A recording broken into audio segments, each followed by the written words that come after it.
Grammar for kids. What is the future tense?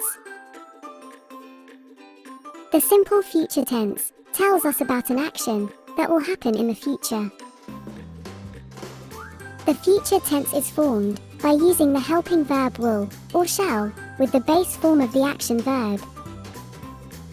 For example, the dog will bark at the postman. The helping verb in this sentence is will, and the action verb is bark. Let's look at another sentence.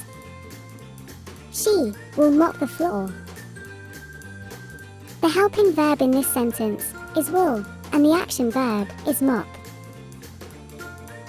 These sentences tell us that the action has not happened yet, but it will happen in the future.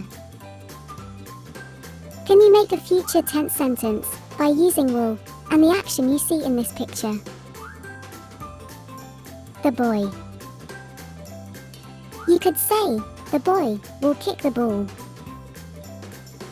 Will is the helping verb, and kick is the action verb. Can you make a future tense sentence by using will and the action you see in this picture? The girl. You could say, the girl will eat her sandwich.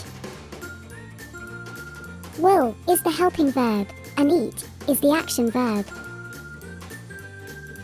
Now it's your turn to make some future tense sentences.